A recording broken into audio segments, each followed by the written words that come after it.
اعوذ باللہ من الشیطان الرجیم، بسم اللہ الرحمن الرحیم۔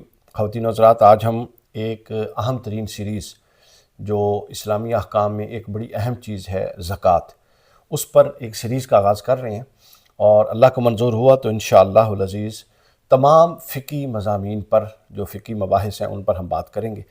اچھا، پہلے ایک امپورٹنٹ بات آپ لوگ سمجھ لیں، یہ جو کچھ یہاں پر ہم بیان کریں گے یہ نہ کوئی فتویٰ ہے اور نہ کوئی کسی مسلک کی نمائندگی ہے، بلکہ یہ ایک تعلیم و تربیت کی کلاس ہے جس میں ہم، اور یہ کسی ایک مذہب اور مسلک، فقہی مذہب اور مسلک کی نمائندہ کلاس بھی نہیں ہے، بلکہ اس میں ہم تمام مذاہب جو ہیں، مذاہب اربعہ، ان کی، اور بعض مقامات پر مذاہب خمسہ، ان کی آراء آپ لوگوں کے سامنے رکھیں گے، دلائل کے ساتھ رکھیں گے۔ اور اس پوری سیریز کا مقصد کیا ہے؟ مقصد یہ ہے کہ چیزوں کو وسیع تر تناظر میں دیکھنا۔ ہمارے ہاں چونکہ ہر شے کو بڑا لیمیٹڈ اور بڑا نیرو اس سینیریو میں ہم دیکھنے کے عادی ہو چکے ہیں، تو اس سے نکل کے وسیع تر تناظر میں دیکھنا، غور و فکر کو پروموٹ کرنا، غور و فکر کی عادت ڈالنا۔ اور ایک بات اور بھی سوال سے ذہن نشین رکھیے، اس کا مقصد کسی بھی فقہی مذہب کو نگیٹ کرنا نہیں ہے۔ مثلا میں فقہاً حنفی ہوں، اور اگر ہم کسی بات میں امام شافعی رحمۃ اللہ علیہ کی رائے کو یہاں پر بات کرتے ہوئے ترجیح دے دیتے ہیں، کہہ دیتے ہیں، تو اس کا مطلب یہ ہرگز نہیں ہے کہ حنفیت نگیٹ ہو گئی ہے، یا کسی بھی فقہی نقطہ نظر کو نگیٹ کرنا۔ ہمارے ہاں باقی مکاتب فکر کے لوگ ہیں، تو کسی بھی نقطہ نظر کو نگیٹ کرنا مقصود نہیں ہے۔ تیسری ضروری بات یہ بھی ذہن نشین رکھ لیجئے کہ ہمارا یہاں منہج کیا ہوگا۔ ہم تین چیزوں کو بنیادی حیثیت سے لیں گے۔ سب سے پہلے ہر شے کو ہم قرآن مجید سے سمجھنے کی کوشش کریں گے، چونکہ قرآن اساس اور بنیاد ہے۔ دوسری، اس کے بعد ہم سنت سے چیز کو لیں گے۔ اس کے بعد ہم اگر کہیں اس مسئلے پر کوئی اجماعی کیفیت کہیں واقع ہوئی ہے تو اس اجماع کو لیں گے، اور اگر اجماعی کیفیت نہیں ہے، اختلافی کیفیت ہے، تو وہاں پھر ہم فقہی مذاہب کو لے لیں گے کہ فقہی مذاہب کون سے ہیں۔ اہل سنت میں 4 فقہی مذاہب ہیں، اور 5واں جو ہے وہ شیعہ اثنا عشری ہے۔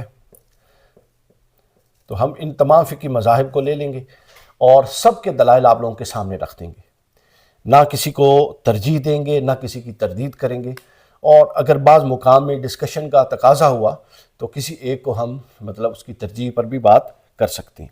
تو سب سے پہلے ہم نے آج چونکہ زکوٰۃ کا آغاز کرنا ہے، تو ہمارے جو ناظرین ہیں وہ یہ بات سمجھ لیں، سب سے پہلے جس موضوع کو آپ نے پڑھنا ہے اس کا مطلب آپ کو پتہ ہو۔ زکوٰۃ کا لغوی معنی کیا ہے؟ بہت سارے لغوی معنی ہیں، لیکن 2 بنیادی بڑے لغوی معنی ہیں جس میں باقی تمام معنی آ جاتے ہیں۔ پہلا زکوٰۃ کا لغوی معنی ہے پاکیزگی یا طہارت، پاک کرنا، اور دوسرا زکوٰۃ کا لغوی معنی ہے بڑھوتری۔ ان دونوں لغوی معنی میں یہ والا لفظ جو زکوٰۃ ہے قرآن مجید میں استعمال ہوا ہے، دونوں معنی میں۔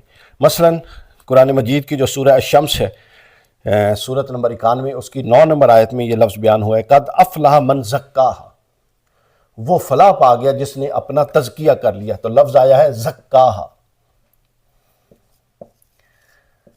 قد افلح من زکاہا۔ پھر اسی طرح سورہ الاعلیٰ 89 سورت ہے، اور اس کی آیت نمبر ہے 14، اس میں قرآن مجید میں آیا قد افلح من تزکا۔ یہ دونوں پاکیزگی کے معنی میں، وہ فلاح پا گیا جس نے صفائی کر لی، جس نے تطہیر کر لی، نفس کی تزکیہ کر لیا۔ اور دوسرا اس کا معنی بڑھوتری ہے۔ ہاں، ایک اور بھی قرآن مجید میں یہ آیا ہے، یہ آیا ہے سورہ التوبہ کی آیت نمبر 103 میں۔ التوبہ اس کی آیت نمبر 103 میں یہ آیا ہے، اور بڑی صریح معنی میں آیا ہے، جس میں قرآن مجید میں اللہ نے فرمایا خذ من اموالہم صدقۃ تطہرہم، کہ ان سے صدقات لیجیے اور ان کو پاک کیجیے، وتزکیہم بہا، یعنی اس کے ذریعے ان کو پاک کیجیے۔ تو یہ 3 معنی جو ہیں اس کے لغوی معنی، یہ 3 آیات میں نے بیان کر دی۔ بڑھوتری میں جہاں تک ہے اس کا لغوی معنی ایک یہ بھی ہے کہ یہ مال کو بڑھاتی ہے، آگے چلاتی ہے، اس کے اندر مال میں ایکسٹینشن کا باعث ہے، اس کے اندر اس کی بڑھوتری ہے۔ اب اس کی مثال میں آپ کو دیتا ہوں۔ یہ بڑی لاجیکل بات ہے، مال بڑھوتری۔ اس کے لیے آپ کو اس کے کانسیپٹ پر 1 منٹ توجہ کرنی ہے۔ زکوٰۃ یہ ہے، آگے ہم اس کی جو اصطلاحی تعریف ہے اس میں بیان کریں گے تفصیل سے۔ زکوٰۃ یہ ہے کہ مال کا مخصوص حصہ نکال کر غریبوں کو دیا جاتا ہے۔ اب جو الحاد ملحد لوگ ہیں آج کل بڑے پاپولر ہیں اور بہت ساری باتیں کر رہے ہیں، وہ یہ کہتے ہیں کہ زکوٰۃ تو کمی ہے، تم اسے بڑھوتری کیسے کہہ سکتی ہو؟ اب اس کو میں لاجیکلی بتاؤں، بڑھوتری ایسے ہے کہ زکوٰۃ میں امیر لوگ جو مال غریبوں کو دیتے ہیں اس سے کیا ہوتا ہے، اس سے غریبوں کی پرچیز پاور بڑھتی ہے، اور جب پرچیز پاور بڑھتی ہے تو اس سے وہ مال انہی امیروں سے جا کے خریدتے ہیں۔ تو یوں ایک سرکل بنا دیتی ہے زکوٰۃ، جس کو اللہ تعالیٰ فرماتا ہے یہ بڑھوتری کا باعث ہے، کمزوری کا باعث نہیں۔ اور یہاں ایک بڑی انٹرسٹنگ فیکٹ میں پھر آپ کو شیئر کروں، پاکستان میں 2005 میں زلزلہ آیا تھا، ٹھیک ہے؟ اب اس زلزلے میں ریکارڈ ڈونیشن ہوئی پاکستانیوں نے دی پوری دنیا سے۔ تو اب ہوتا کیا ہے، اب اس ڈونیشن سے جو کہ لوگوں نے اپنے زکوٰۃ کے مال سے دی، صدقات کے مال سے دی، اس ڈونیشن سے ان لوگوں کو جو ڈپرائیوڈ تھے ان کا پرچیزنگ پاور بڑھی، کسی نے ٹینٹ خریدے، کسی نے خوراک خریدی، کسی نے کچھ خریدی۔ تو رپورٹس یہ آئیں کہ جو بزنس والیوم تھا وہ ملٹیپل ہو گیا، یعنی وہ زکوٰۃ جو انہوں نے دی تھی وہ کئی گنا ہو کے ان کے پاس واپس پلٹ آئی۔ چونکہ ڈیزاسٹر ہوا، اتنی زیادہ پرچیزنگ ہوئی، تو پورا کا پورا ایفیکٹ اس کا اکانومی پر یوں پازیٹیولی آیا۔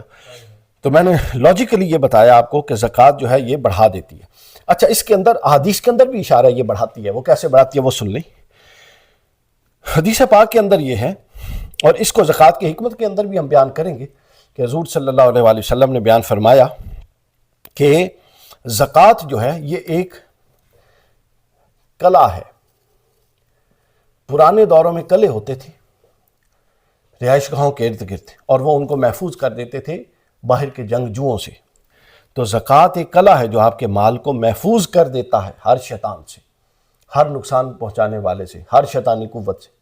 یہ حدیث پاک کا مفہوم ہے۔ تو اس سینس میں جب اس کا نقصان نہیں ہو رہا تو الٹیمیٹلی ظاہر ہے وہ فائدے کی طرف جا رہی ہے۔ تو یہ بھی اس کا ایک معنی بنتا ہے۔ تو لہٰذا زکوٰۃ کا جو لغوی معنی ہے وہ ہم نے ان دو حوالوں سے بیان کیا۔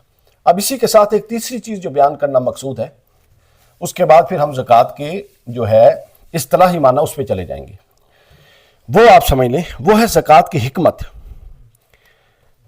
اس کی حکمت کیا ہے، یعنی زکوٰۃ دی کیوں جاتی ہے؟ چونکہ اس کے ساتھ اس کا ریلیونس بن رہا ہے، میں اس لیے لغوی معنی کے ساتھ بتا دیتا ہوں۔ اس کی حکمت کو ذرا سمجھ لیں۔ اس پر صرف مختصر ہم نے 2 حدیثیں بیان کرنی ہیں۔ اس کی جو حکمت ہے وہ سمجھ لیں۔ اس حوالے سے پہلی چیز میں نے عرض کر دی کہ اس کو ایک محفوظ قلعہ کہا گیا ہے۔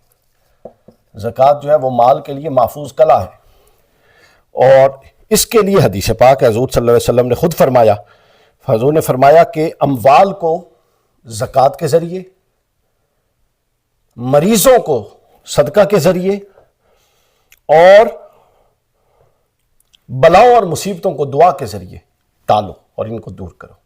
تو اس سے یہ بالکل واضح ہوتی ہے۔ اور دوسرا پہلو یہ ہے کہ جو محتاج اور فقراء ہوتے ہیں، اس کا ایک اور پہلو حکمت، جو اس کی ایک اور حکمت ہے وہ یہ ہے کہ جو محتاج اور فقراء ہوتے ہیں، اس حوالے سے طبرانی کی ایک بڑی اہم حدیث ہے، امام طبرانی رحمۃ اللہ علیہ نے اس کو بیان کیا ہے یہ، اور امام ابو نعیم نے بھی اس کو بیان کیا، خطیب بغدادی نے بھی۔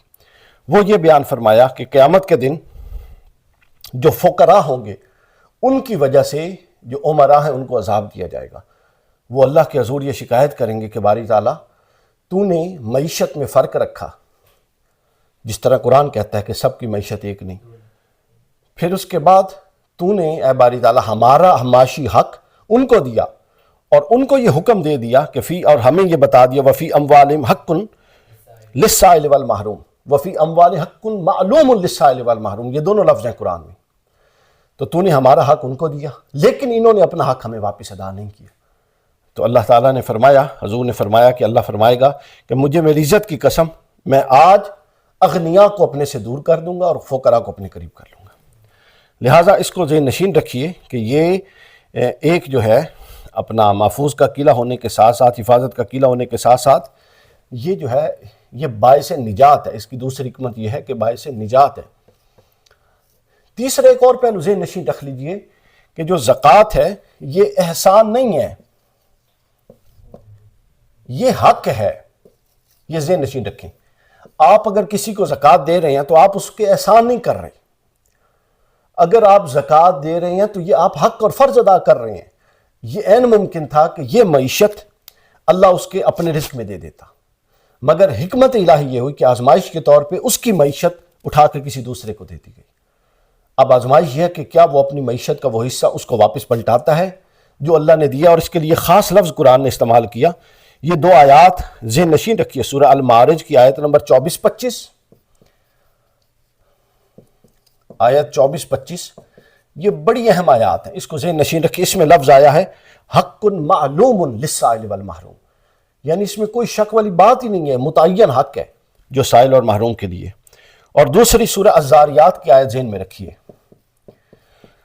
یہ سورہ الزاریات کی آیت نمبر 19 ہے. اس میں لفظ آیا وفی اموالہم حق للسائل والمحروم.